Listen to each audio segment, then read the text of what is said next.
Hello అండి, welcome back. ఇరాన్లో జరుగుతున్న యుద్ధం ఎఫెక్టు ఇండియన్ ప్రజల మీద ఎలాంటి ఒత్తిడిని తీసుకొస్తుంది, మరి సామాన్య ప్రజల మీద ఎలాంటి ఒత్తిడి పడబోతుంది అనే విషయాలు అయితే ఈరోజైతే ఈ వీడియోలో అయితే తెలుసుకుందాం. అండ్ అలాగే ముఖ్యంగా చూసుకున్నట్లయితే మనకి ఈ యుద్ధం జరగబట్టి 10 డేస్ అయితే అవుతుంది. ఈ 10 డేస్లో ఏమేమి మార్పులు జరిగాయి ఈ వీడియోలో అయితే తెలుసుకుందాం. దానివల్ల మనకి వచ్చే నష్టాలు ఏంటిది, తర్వాత మనం ఎలాంటి జాగ్రత్తలు తీసుకోవాలి అనే కొన్ని విషయాలు అయితే తెలుసుకుందాం. దీని ద్వారా మీరు కొద్దిగా జాగ్రత్తగా ఉంటే తర్వాత వచ్చేటువంటి మనకి సమస్యలని మనం ముందుగానే ఎదుర్కోవచ్చు. ముఖ్యంగా చూసుకున్నట్లయితే ఈ యుద్ధం స్టార్ట్ అయ్యి 10 డేస్ అవుతుంది. ఈ 10 డేస్లో నేటి తాజా సమాచారం ప్రకారం అయితే పొరుగు దేశాల మధ్య నెలకొన్న యుద్ధం ఉద్రిక్తతలు భారతదేశంపై, ముఖ్యంగా సామాన్యులపైన, ఏది మధ్యతరగతి వాళ్ళపైన, సామాన్యుల వాళ్ళపైన తీవ్రమైన ప్రభావాన్ని చూపిస్తుంది అని మనకి కేంద్రం అయితే తెలియజేస్తుంది. అంటే ఎందుకు ఇలాంటి ప్రభావం చూపిస్తుంది అని అంటే, ముఖ్యంగా చూసుకున్నట్లయితే మనకి చమురు ధరలు అయితే పెరుగుతాయి. ఈ చమురు అని అంటే పెట్రోలు, డీజిల్ కానీ ఇవి అనేది మనకి పక్క దేశం నుంచి ఎక్స్పోర్ట్ అవుతూ ఉంటాయి మన ఇండియాకి. సో వీటిపైన ఎక్కువ ప్రభావం అయితే చూపించేటువంటి అంశాలు అయితే కనిపిస్తున్నాయి. ఇప్పటి వరకు అయితే మనకి ఇండియన్ కేంద్రం ఏం చెప్తుందంటే, మనకి 74 రోజులకు సరిపడా చమురు అయితే ఉంది. సో నిల్వలు అయితే ఉన్నాయి. దానివల్ల మనకి ఇప్పట్లో అయితే ఇబ్బందులు అయితే రాకపోవచ్చు. అండ్ అలాగే మనకి పక్క వేరే కంట్రీస్ నుంచి కూడా తీసుకొచ్చుకునే ప్రయత్నాలు అయితే చేసుకుందాము అనేసి మాట్లాడుతున్నాయి. సో దానివల్ల మనకి పెట్రోల్, డీజిల్లో ఉన్నటువంటి సమస్యలు అయితే తగ్గిపోవచ్చు. అంటే మన దగ్గర ఉన్నటువంటి నిల్వలు అయిపోయినా కూడా పక్క కొన్ని కంట్రీస్ నుంచి తీసుకొని వచ్చేటువంటి ప్రయత్నాలు అయితే చేస్తున్నాయి. కానీ ఎంత లేదన్నా పెట్రోల్ పైన ధరలు అయితే పెరిగే అటువంటి అవకాశాలు అయితే కనిపిస్తున్నాయి. ఇప్పటితో చూసుకుంటే మరి అప్పటికి ఇంకొక కొద్ది శాతంలో ధరలు అయితే పెరగవచ్చు, చెప్పలేము. ఈ చమురు ధరలు అయితే పెరిగే అవకాశాలు ఉన్నాయి. సో కాబట్టి వీటిపైన మనం కొంతమేరకు మనం ఆ భారాన్ని అయితే మనం భరించే అవకాశాలు అయితే కనిపిస్తున్నాయి. తర్వాత నిత్యావసరాలు. మనం నిత్యావసరాలు అని అంటే పప్పు కానీ, బియ్యం అంటే ఇప్పుడు మనకి మన దగ్గరనే దొరుకుతూ ఉంటాయి. ఈ పప్పులు కానీ, ఆయిల్ కానీ, ఇవన్నీ కొన్ని వంట సరుకులు కానీ కొన్ని మనకి పక్క దేశాల నుంచి వస్తూ ఉంటాయి కొన్ని. సో వాటిపైన ప్రభావం చూపిస్తా. అంటే ఏంటి, ఆయిల్ చూసుకున్నట్లయితే వంట నూనెలు మనకి కొన్ని కంట్రీస్ నుంచి వస్తూ ఉంటాయి. సో దాని నుంచి చూసుకున్నట్లయితే వాటిపైన కొద్దిగా ప్రభావం అయితే చూపించవచ్చు. ఇప్పటికి 160, 166, 160, 170 అట్లా కొన్ని ప్రైజెస్ అయితే ఉన్నాయి. ఇంకా అవి 200కి వెళ్ళినా ఆశ్చర్యపోవాల్సింది ఏం లేదు. ఎందుకంటే రవాణా వ్యవస్థ మొత్తం కూడా ఎక్కడికక్కడికి నిలిచిపోయింది. ఇక్కడ నుంచి అక్కడికి ఎక్స్పోర్ట్ అవ్వట్లేదు, అక్కడి నుంచి ఇక్కడికి ఏమి కూడా మనకి ఎక్స్పోర్ట్ అనేది జరగట్లేదు అన్నట్టు. సో దానివల్ల మనకి నిత్యావసరాల మీద ఎక్కువ ప్రభావం అయితే చూపించవచ్చు. మరి ఇది ఎన్ని నెలల వరకు ఉండొచ్చు అని అంటే, ఇప్పుడు అక్కడ ఉన్నటువంటి కొన్ని ఎక్స్పోర్ట్లో జరిగే కొన్ని పరిసరాల్లో కూడా దాడులు జరిగాయి. సో దాని కారణంగా అవి ఇప్పట్లో సరే అయ్యేలాగా కనిపించట్లేదు. సో వెంటనే అయ్యేలా కనిపించట్లేదు. అది ఎంతలైనా కొన్ని నెలల వరకు కొనసాగవచ్చు. దాని తర్వాత మళ్ళీ పునర్నిర్మాణం జరిగిన తర్వాతనే మనకి ఎక్స్పోర్ట్, ఇంపోర్ట్ అనేది జరుగుతూ ఉంటాయి. అప్పటి వరకు అయితే మనం ఈ భారాన్ని అయితే మనం మోసేలాగైతే కనిపిస్తుంది. తర్వాత ఎగుమతులపై దెబ్బ. మన ఇక్కడి నుంచి కొన్ని చూసుకున్నట్లయితే ఇప్పుడు మనకి గూగుల్ చెప్తున్న దాని ప్రకారం ఇరాన్ భారత బాస్మతి బియ్యాన్ని పెద్ద కొనుగోలుదారులు. చూస్తున్నా, బియ్యం ఉన్న ఇరాన్ భారత బాస్మతి బియ్యాన్ని పెద్ద కొనుగోలుదారులు. యుద్ధం వల్ల కొత్త ఆర్డర్లు నిలిచిపోయినాయి మన దగ్గర.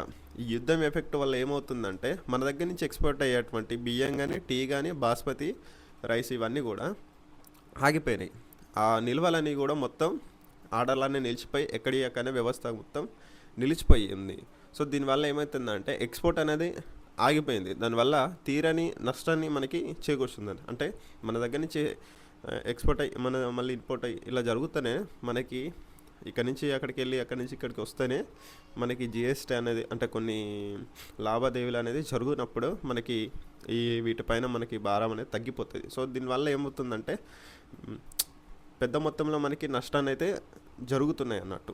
సో ఇంకొక విషయం చూసుకున్నట్లయితే దీని ప్రభావం ఎక్కువగా మనకి చూసుకున్నట్లయితే ఆంధ్రప్రదేశ్, తెలంగాణ రాష్ట్రాలపై ఎక్కువ ప్రభావాన్ని అయితే చూపే అవకాశాలు ఉన్నాయి. ఎందుకంటే చూసుకున్నట్లయితే మత్స్యకారులకు చూసుకున్నట్లయితే చేపలు, రొయ్యలు ఎగుమతుల రవాణా మొత్తం కూడా ఎక్కడిదెక్కడ నిలిచిపోయినాయి. తీవ్రంగా ఇబ్బందులు ఎదుర్కొన్నటువంటి పరిస్థితులు అయితే కనిపిస్తున్నాయి. తర్వాత చూసుకున్నట్లయితే ఐటీ రంగాలు. ఎర్రచందనం తర్వాత ఇలా మార్గాలు ప్రమాదకంగా మారడంతో ఓడలు సుదీర్ఘమైన కేఫ్ ఆఫ్ గూడ్స్ అండ్ మార్గాన్ని ఎంచుకొని వస్తుంది అట. అంటే దీనివల్ల రవాణా సమయం 15 నుంచి 20 రోజులు పెరుగుతుంది.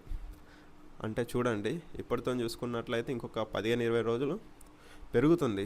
దానివల్ల మనకి ఇదంతా కూడా ఒక సామాన్య ప్రజల మీద ఎఫెక్ట్ చూపించడానికి అయితే మార్గాలు అయితే కనిపిస్తున్నాయి. సో ఇంకొకటి అయితే వాళ్ళు చెప్పేదాని ప్రకారం ఏంటంటే చూసుకున్నట్లయితే ఈ యుద్ధం వల్ల అక్కడి ఉపాధి దెబ్బతినడంతో, అంటే వేరే సౌదీ అరేబియా, కువైట్ వంటి గల్ఫ్ దేశాల్లో సుమారు 90 లక్షల మంది భారతీయులు ఉన్నారు. యుద్ధం వల్ల అక్కడ ఉపాధి దెబ్బతింటే వారు భారత్పై నగదు తగ్గే దేశాలని డిపాజిట్లపై ప్రభావం చూపిస్తుంది.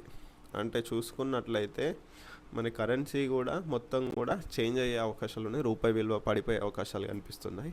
సో దాని ద్వారా ఇంకా ధరలు కూడా మనం అనుకునే దానికంటే అన్ని ధరలు కూడా పెరిగే అవకాశాలు ఉన్నాయి. ముఖ్యంగా రైతుల్లో చూసుకున్నట్లయితే ఈ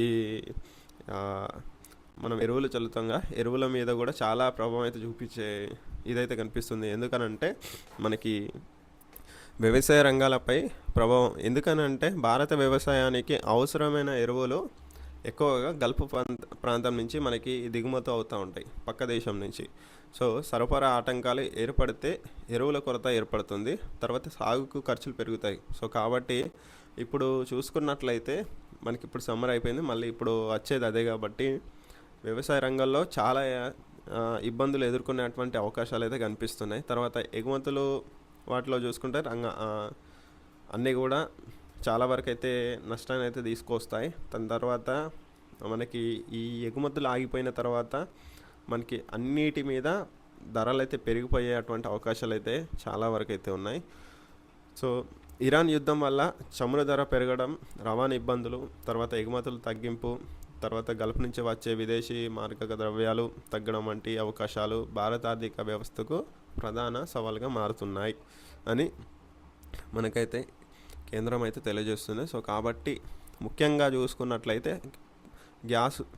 ఎల్పిజి గ్యాస్ వల్ల సమస్యలు అయితే ఇప్పట్లో ఏర్పడేటువంటి అవకాశాలు అయితే చాలా ఉన్నాయి. సో కాబట్టి వీలైనంత వరకు ఇప్పుడు కొన్ని బెంగళూరులో చూసుకున్నట్లయితే పెద్ద పెద్ద హోటల్స్ అన్నీ కూడా క్లోజ్ అయిపోతున్నాయి. అంటే గ్యాస్ సమస్యలు ఏర్పడి గ్యాస్ అసలు దొరకక కట్టెలు తీసుకొని వచ్చి వంటలు చేస్తున్నటువంటి సందర్భాలు కూడా కనిపిస్తున్నాయి ఇప్పుడు న్యూస్లో చూసుకున్నట్లయితే. సో ప్రస్తుత పరిస్థితిలో చాలా ఇబ్బందులు అనేది ఎదుర్కొనేటువంటి అవకాశాలు అయితే కనిపిస్తున్నాయి. పక్క కంట్రీలో జరిగేటువంటి యుద్ధాల వల్ల మన ఇండియన్ సామాన్య ప్రజల మీద అయితే చాలా ప్రభావం అయితే చూపిస్తుంది. సో ఇది అయితే ఈ వీడియో. అండ్ ఈ వీడియోలో మీకు ఇన్ఫర్మేషన్ నచ్చితే ఒక లైక్ కొట్టండి. Bye bye, thank you.